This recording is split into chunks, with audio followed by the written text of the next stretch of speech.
on va passer la parole à Grégory Sall, qui est chercheur au CNRS, rattaché à l'Université de Lille. Quant à toi, Nello, tu es rattaché au Centre de recherche historique de l'EHESS, si je ne dis pas de bêtises. Grégory est l'auteur de 2 livres qu'on va faire aussi circuler parmi vous.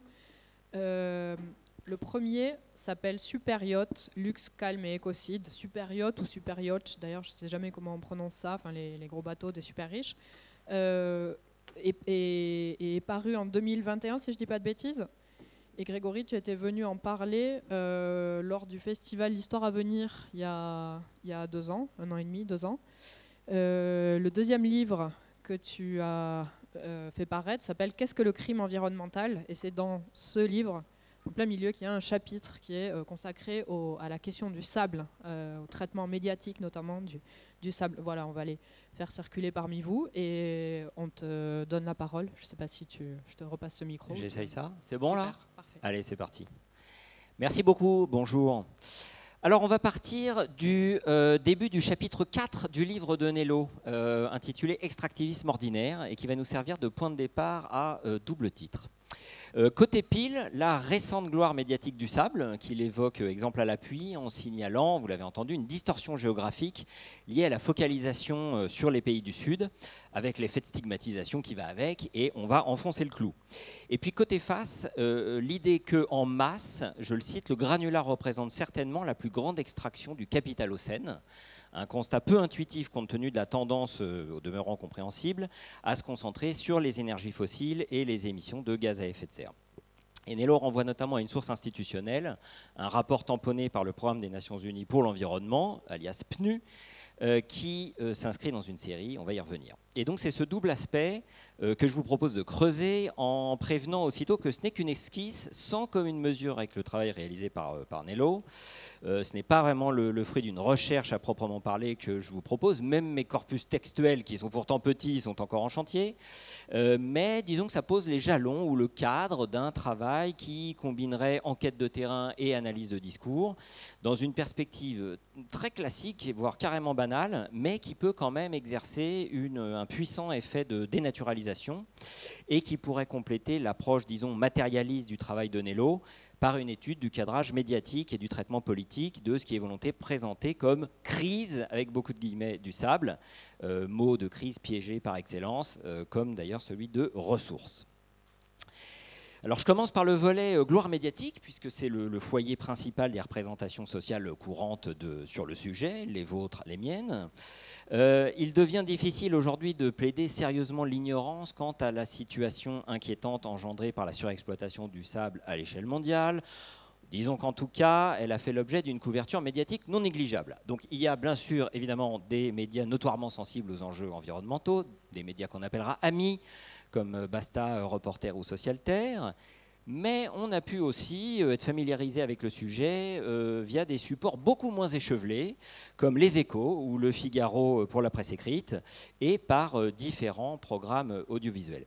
Et la tendance s'est accélérée récemment, on pourrait citer bien d'autres exemples, en particulier dans le monde anglophone, sur des supports très différents, y compris sur des supports aussi peu subversifs que Forbes, The Economist ou la revue du FMI. Le tout fait ressortir un double cadrage qui peut parfaitement se superposer et qui a pour point commun un ton qu'on pourrait dire dramatisant autour du couple crise-pénurie d'une part et du couple illégalité-mafia d'autre part. Alors pour celles et ceux qui auraient manqué les épisodes précédents, Le Monde a publié en septembre 2022 une grande enquête en plusieurs volets sur l'exploitation effrénée d'une ressource stratégique, conduisant de la Floride à l'Inde en passant par le Groenland, avant qu'il soit américain, sans oublier de signaler à travers le cas du Grand Paris qu'il n'est pas besoin de faire le tour du monde pour prendre conscience de la gravité des enjeux.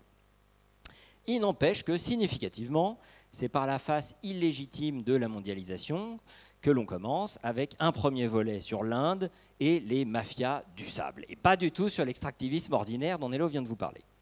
Quitte d'ailleurs à donner des éléments qui rendent de fait problématique, voire inutilisable la notion même de mafia, je mets ça de côté, mais on pourra en reparler. Alors on peut certes soutenir à juste titre que somme toute le traitement médiatique de cette question est resté trop sporadique pour qu'elle prenne une véritable consistance et qu'elle devienne un enjeu de société, un problème public bien constitué. il n'y a qu'à comparer avec le déferlement médiatique qui accompagne certains événements, au hasard les Jeux Olympiques, pour remettre les choses à leur place. Mais tout de même, si l'on pouvait encore il y a peu parler du sable comme ici, comme de la crise environnementale mondiale dont vous n'avez probablement jamais entendu parler, titre d'un article du journalisme Vince Beiser paru dans le Guardian en février 2017 et repris ou imité ailleurs depuis le Stockholm Resilience Center jusqu'au sein du Forum économique mondial, il faut désormais faire l'autruche pour tout ignorer du sujet. Longtemps valable, l'argument du manque de recherche empirique devient lui-même peu convaincant, me semble-t-il. Bien sûr, des travaux approfondis sur tel ou tel aspect ou sur telle ou telle région sont toujours les bienvenus, mais on a, je pense, suffisamment de données maintenant sous la main à présent pour être assez au clair sur la façon dont le problème se pose, ou plutôt est posé, et pourrait ou devrait être posé. Le caractère répétitif de ce qu'on peut lire sur le sujet suffit à mettre la puce à l'oreille. Il y a des tournures récurrentes au point de devenir des poncifs journalistiques, comme le motif de la guerre du sable, pour qualifier des configurations qui sont en fait très dissemblables, même dans le monde diplomatique qui, juste pour l'anecdote, nous l'a attribué de force en 2024 avec ma co-autrice, alors qu'on n'en voulait pas. Et il y a aussi et surtout le fait que tous ces articles, ou presque, citent à un moment ou à un autre le programme des Nations Unies pour l'environnement. Et il s'avère, en effet, qu'on peut dater la reconnaissance officielle du problème à l'échelle internationale à 2014, donc à 10 ans, avec un rapport estampillé PNU. Alors, avant ça, il y a certes des signes avant-coureurs, des publications antérieures, qu'il s'agisse de contributions scientifiques, de rapports d'ONG ou d'articles de presse. Elles attirent l'attention sur les dommages liés à l'extraction incontrôlée du sable, d'un point de vue tantôt général et tantôt, à l'époque plus souvent, local. Le pillage par Singapour du sable du Cambodge, je renvoie au film de tout à l'heure, mais aussi d'ailleurs du Vietnam et de la Malaisie et autres pays limitrophes, servant volontiers de point de fixation. Mais le rapport du PNUD de 2014, reproduit dans une revue universitaire signe de son statut hybride, constitue une rupture. Le problème, c'est qu'il est toujours pris uniquement comme une source et jamais aussi comme un objet. Ce premier document, c'est le premier document public marqué du sceau onusien qui est consacré spécifiquement à ce sujet. Il rassemble des éléments qui sont déjà disponibles, mais qui sont épars, et il offre une synthèse d'une clarté, d'une envergure et d'une visibilité sans précédent, ce à quoi il ajoute évidemment la légitimité institutionnelle d'une institution, le PNU, qui même si elle n'est pas une agence de l'ONU à proprement parler, seulement un programme, passe quand même pour l'institution leader sur le sujet.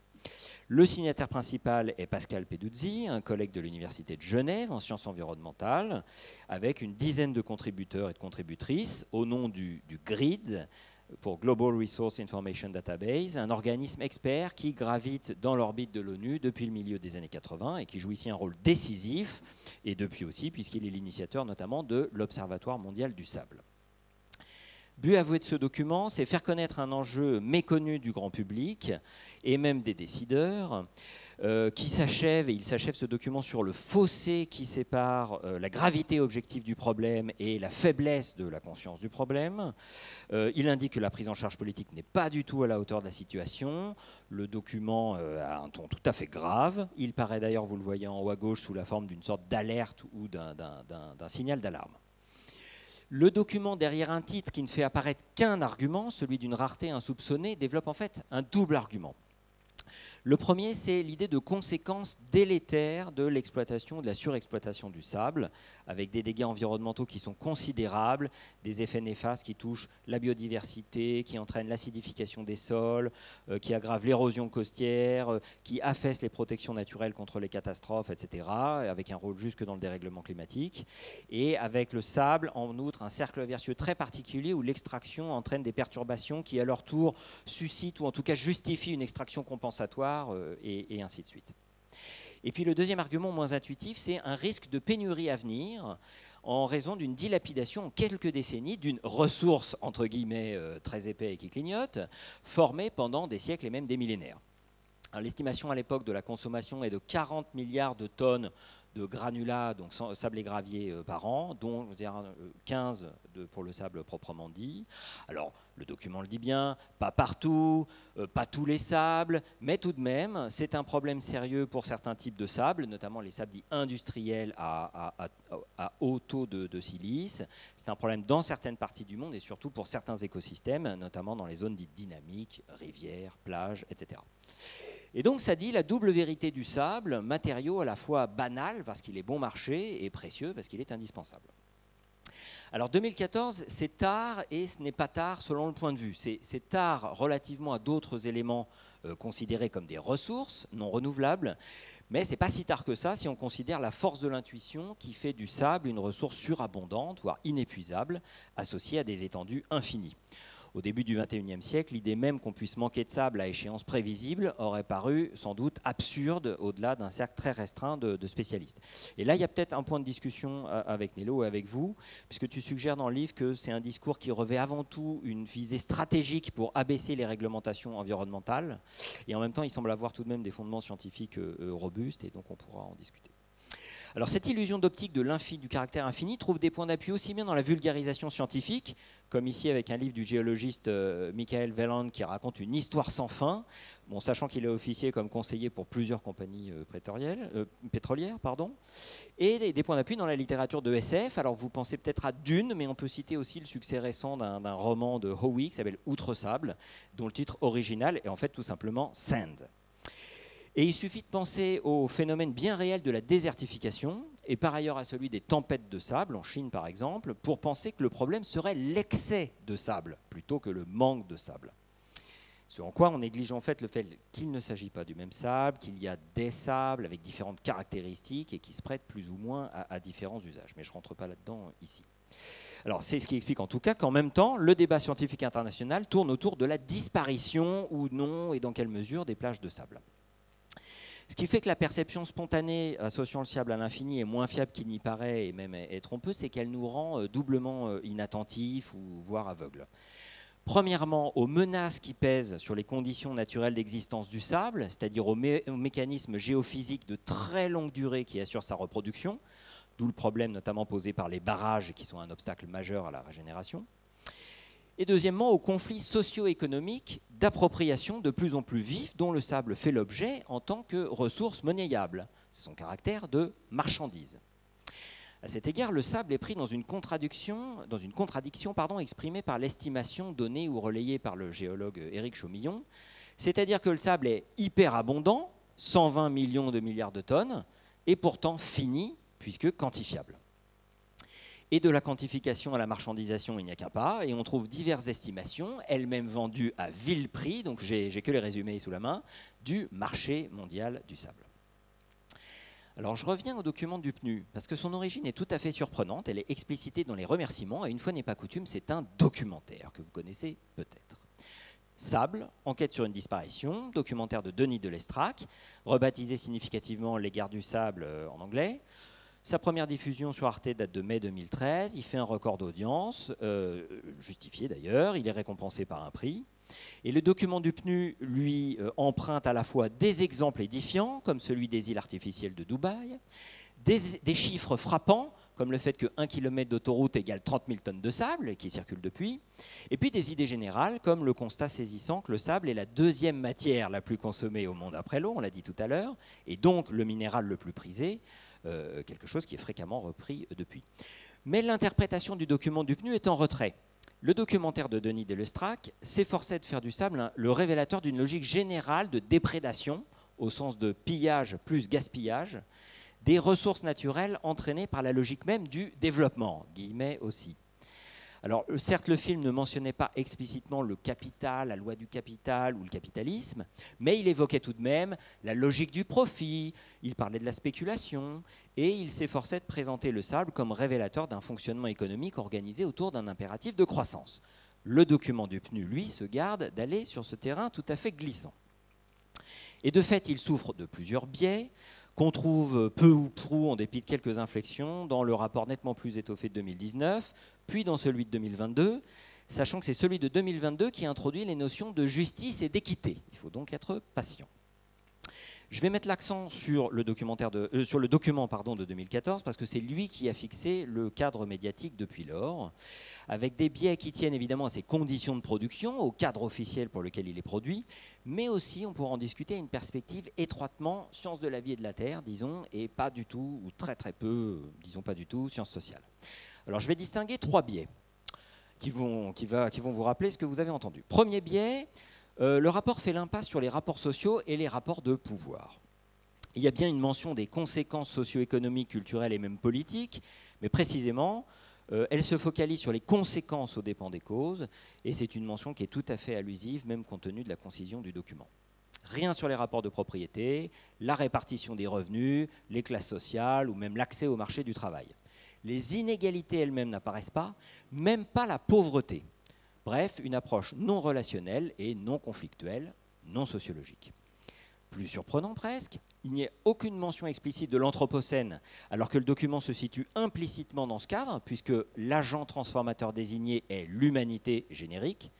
Et il n'y a pas non plus le mot extractivisme, alors même que c'est précisément ce dont il s'agit au sens le plus simple, c'est-à-dire une consommation qui excède les capacités de renouvellement.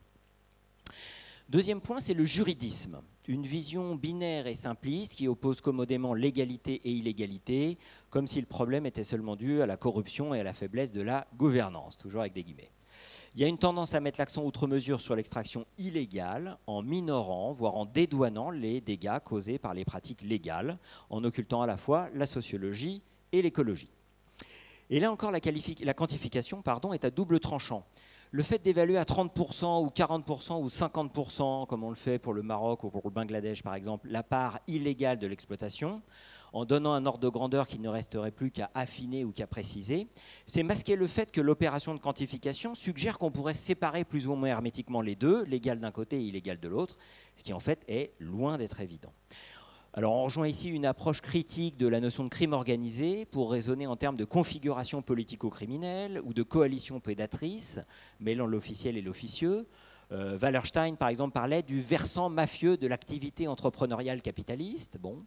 Et donc ça donne lieu à une convention graphique qui est adoptée par des travaux, comme le livre de Caroline Nordstrom, par exemple, qui ajoute une barre oblique à illégalité pour suggérer visuellement l'imbrication entre légalité et illégalité. Et puis, troisième biais du rapport, c'est qu'il distord les rapports nord-sud. Est bien mentionné un exemple d'extraction de sable nuisible aux USA, aux États-Unis, mais dans l'ensemble, le document situe principalement le problème dans les pays dits en voie de développement, tout en laissant entendre hardiment que la réglementation sur le sable serait adéquate dans l'Union européenne. Échange économique et écologique inégal entre le capitalisme central et périphérique, dette écologique, division internationale du travail et de la production, domination néocoloniale et stratégie néo-impérialiste, tout ça est évacué. Alors certes, ça joue moins que pour d'autres matières. Et Nello écrit au début du chapitre 4, je te cite, que le commerce international est infime, sauf pour les cités-États comme Singapour, on l'a vu tout à l'heure, et entre les régions limitrophes. Alors dites-vous bien qu'évidemment c'est infime relativement à des quantités gigantesques à l'échelle régionale ou nationale. Il y a quand même quelques gros transferts. Donc l'exemple le plus connu, c'est le sable australien, plusieurs centaines de millions de tonnes environ, qui est venu renflouer les îles artificielles de Dubaï. Et puis les chiffres généraux sont en fait relativement faibles, mais ils ne sont pas ridicules, puisque la valeur totale des exportations de sable dans le monde était estimée en 2021 à 1,7 milliard de dollars. On peut aussi ajouter 2 éléments distinctifs qui font que, comme l'écrit Nello sous l'angle des propriétés physiques du sable, son cas s'écarte de la définition ordinaire de l'extractivisme. Le premier, c'est un rapport entre centre et périphérie qui est brouillé. Les pays historiquement centraux du système monde capitaliste ne sont pas seulement importateurs, comme c'est généralement le cas avec la production minière, mais ce sont aussi des principaux exportateurs, et ils peuvent être les deux. Par exemple, les Pays-Bas et la Belgique font aussi partie du top 5 des pays importateurs, même si c'est loin derrière les États-Unis. Et puis, deuxièmement, c'est un secteur fortement dérégulé. On trouve des régulations nationales, on trouve des exemples historiques qui vont même jusqu'à l'interdiction du prélèvement avec un monopole étatique. C'était le cas à Hong Kong, par exemple, des années 1930 aux années 70. Mais il n'y a pas de cours mondial du sable, contrairement à peu près toutes les autres matières premières, y compris le sucre, le charbon, le blé, tout ce que vous voulez. Il y a des résolutions récentes, en 2019 et en 2022, sur la gouvernance des ressources minérales et les aspects environnementaux de la gestion des minéraux et des métaux. Mais il n'y a pas d'équivalent du protocole de Montréal ou de la convention CITES pour les espèces sauvages menacées. Il n'y a pas d'accord international de référence spécifique. Et enfin, il n'y a pas de système de certification via des normes transnationales de développement durable comme il en existe pour la forêt ou pour la pêche. Hypothèse interprétative, c'est que ça risquerait de déstabiliser trop fortement l'économie mondiale. Les trois biais que je vous ai présentés convergent vers le nœud du problème, c'est que l'organisation capitaliste n'est pas mentionnée et donc encore moins questionnée. Le capitalisme est donc partout et nulle part, il est tacitement homologué comme cadre indépassable et en même temps il est rendu invisible.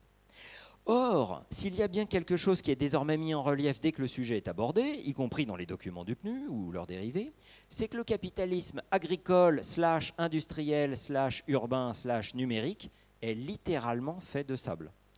Le principal secteur, c'est les transports, le béton, etc. Je parle sous contrôle, mais on l'a dit tout à l'heure rapidement, pensez au secteur électronique, aux cosmétiques, à l'agroalimentaire, etc., à la fracturation hydraulique qui en tendance est ce qui augmente le plus. Il y en a partout et en fait l'idée que la société est bâtie sur le sable ou sur du sable est devenue presque banale. Mais on a bien du mal à remonter des effets aux causes et à sortir d'une vision consensuelle et non conflictuelle. Et dans le même entretien, l'auteur dit qu'il observe un changement très positif de l'attitude des principales entreprises, que face à l'idée de normes internationales qui prônent une approche plus durable, l'accueil des industriels a été très positif, etc. En conclusion du rapport de 2019, les mafias du sable ne sont pas oubliées, mais les entreprises du secteur, elles, le sont, sauf quand elles sont mentionnées comme partenaires bien intentionnés.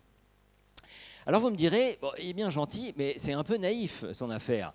Que les institutions internationales soient une courroie de transmission d'un discours qui escamote le capitalisme, bon, c'est pas très étonnant.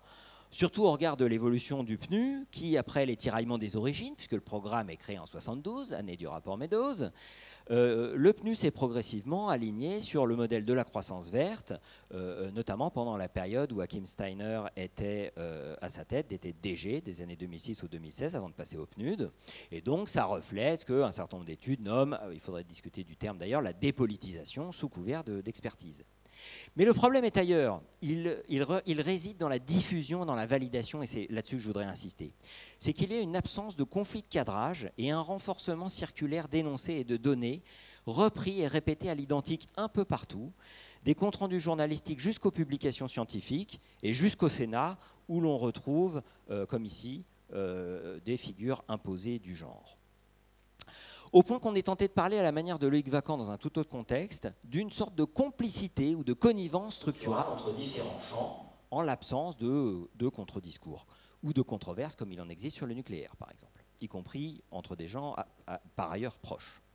Alors, le cas le plus frappant, c'est ce livre de Vince Beiser à gauche, qui fait un inventaire factuel passionnant en fait, et quasi exhaustif des 1001 usages du sable, un livre qui a un vrai savoir-faire, de vrais mérites, et notamment il fait la lumière sur les situations du Nord global et il évite le piège de la surexposition des pratiques illégales. Mais, outre sa tendance à déplorer l'universalisation du consumérisme états-unien dans le contexte de l'expansion démographique mondiale, plutôt qu'à blâmer le consumérisme états-unien lui-même, eh bien, le capitalisme n'y apparaît pas une seule fois, y compris dans les notes ou y compris dans les citations, ce qui en dit long au-delà du livre, un peu comme si le mot était interdit. Et je n'ai pas pu lire Sand Stories à côté, mais je suis prêt à parier qu'on pourrait vérifier la même chose, mais ça reste à vérifier. Je vous ai mis en antithèse le livre d'Ansel Miape sur le béton, où pour le coup le capital est partout. Bon.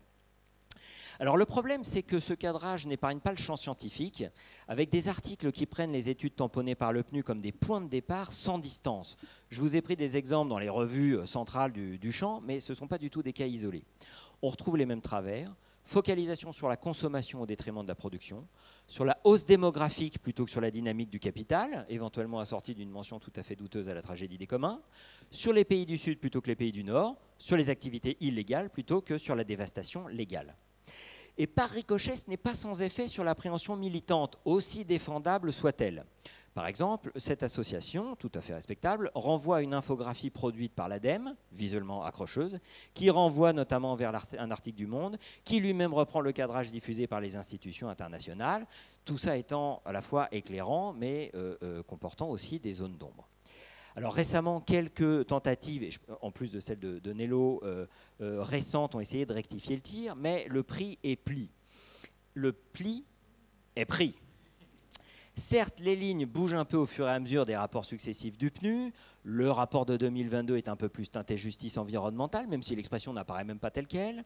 Il y a l'idée d'une extraction irresponsable et pas seulement illégale. Et la notion de décroissance n'est pas complètement esquivée, puisque dans la mesure où est prônée une voie en 3 R, réduire, donc il y a bien l'idée de réduire, réutiliser et recycler, bref, les schémas de l'économie circulaire. Mais l'évolution est lente et timide. Les réseaux mafieux sont blâmés, mais pas les États et les entreprises légitimes. La croissance démographique est pointée du doigt, mais pas la croissance économique. La consommation excessive est condamnée, mais pas le mode de production. L'idée de planification est à peine présente et pas sous la forme de la planification écologique, alors même qu'il existe maintenant une sorte de version mainstream de la planification écologique. Et les expédients habituels sont repris, bonnes pratiques, développement durable, responsabilisation des parties prenantes, bref, transparence et tempérance. Sur en plus une base d'un scénario d'une croissance de la demande qui serait de toute façon inévitable. On est donc loin d'une interprétation qui associe l'accumulation du capital à un vol ou un pillage de la nature, comme dans la tradition écosocialiste et la théorie de la rupture métabolique, on pourra en parler, qui elle-même donne lieu à un débat, et je vais y revenir pour conclure.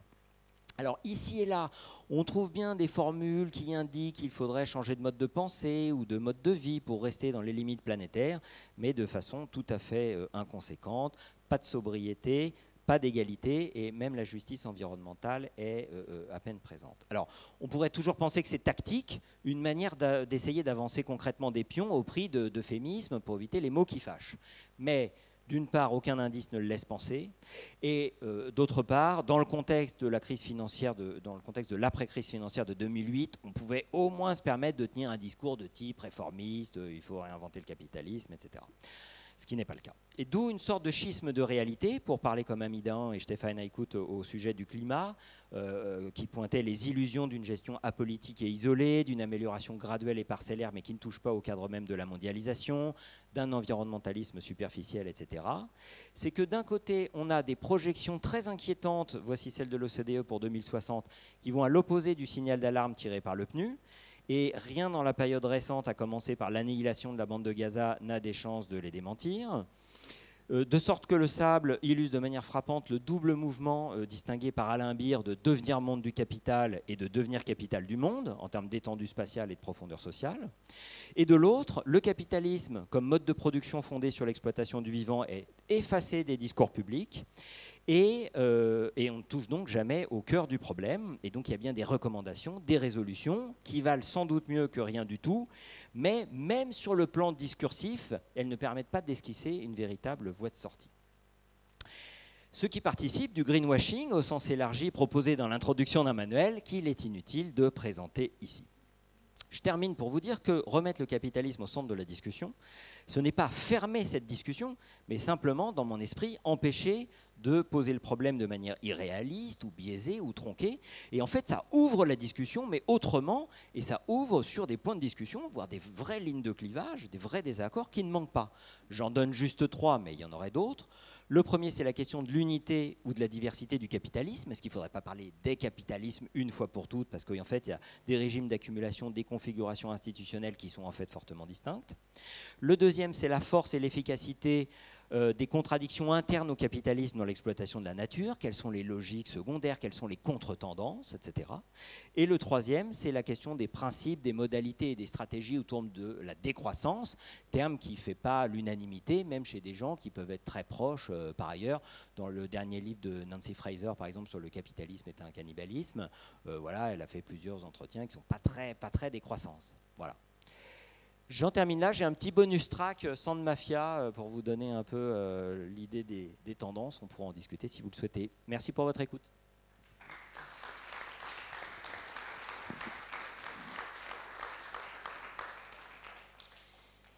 Merci beaucoup à tous les deux pour ces interventions passionnantes. Nello, si tu veux réagir par exemple à l'intervention de Grégory, et si vous voulez faire un petit ping-pong. Sinon, on peut ouvrir de suite le micro à la salle, comme vous préférez.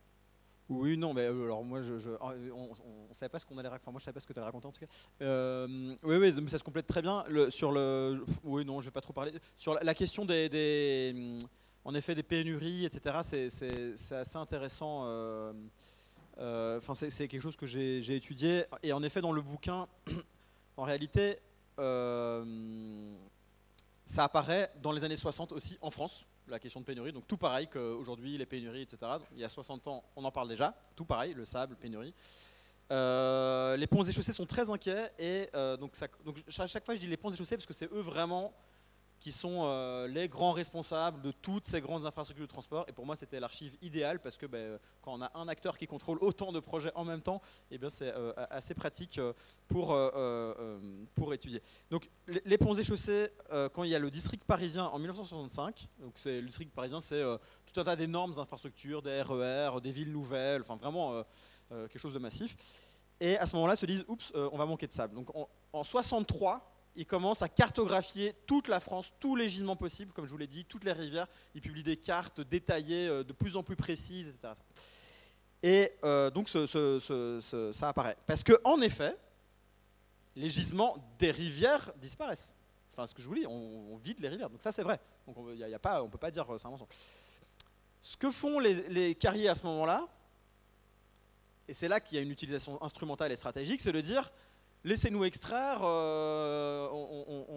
on manque de sable, ne nous mettez pas de réglementation. En plus, vous nous demandez, et ils ont raison, vous les ponts et chaussées, vous nous demandez du sable et du gravier pour vos immenses infrastructures. Nous, pour répondre à vos besoins, on a besoin d'extraire, donc ne réglementez pas. Donc ils utilisent la pénurie comme motif pour éviter toute réglementation, etc. etc. Mais elle est réelle. Alors, un autre point sur... Depuis qu'on a arrêté d'extraire dans les rivières, les gisements se reconstituent. J'ai lu l'autre jour que le gisement de la Loire, depuis 30 ans, se reconstitue petit à petit. Ça prend du temps, comme on l'a dit, c'est des mouvements assez longs. Bon, mais ça revient un petit peu. Mais par contre, donc on éclate les collines, donc le gisement est immensissime. Si vous prenez, vous pouvez tout éclater. Donc là, il y a vraiment beaucoup. Alors, il y a juste une question de dimension en fait. C'est le sable un peu plus fin, c'est un peu plus cher, etc. Et dernier point sur la question de pénurie, qui est un peu emmerdant, il faut le dire, c'est qu'il y a des gisements marins gigantesques. Et ça, tout pareil, on a regardé les documentaires, oh là là, les îles elles disparaissent en Indonésie, on drague les fonds marins dans l'Asie du Sud-Est. On le fait dans la Manche depuis 50 ans, tout pareil. Au large de la Tamise, les Anglais le font depuis les années 40. Les Pays-Bas draguent, mais de façon incroyable, les fonds marins. L'Union européenne drague à fond et donc il faut arrêter de croire. Alors évidemment que ça se passe là-bas, je ne suis pas du tout en train de le nier, et c'est gravissime, je veux dire, c'est pas ça le propos. Et c'est de changer ce regard, et je trouve que c'est pour ça que ça se complète vachement bien, de changer ce regard, de se dire oh là là, c'est terrifiant ce qui se passe là-bas loin, dans ces pays lointains avec ces acteurs étranges. Non, c'est des petites entreprises qui font ça partout ici. Et donc là, pour le dire rapidement, ils ont aussi cartographié tous les fonds marins depuis les années 60, en 68, j'ai fait un article là-dessus spécifiquement, c'est le CNEXO, c'est le développement de l'exploration des océans en France, des fonds marins. Et dans l'exploitation des fonds marins, ils veulent aller chercher des petits métaux, comme aujourd'hui. Ils veulent trouver des minerais métalliques, parce qu'il y en a.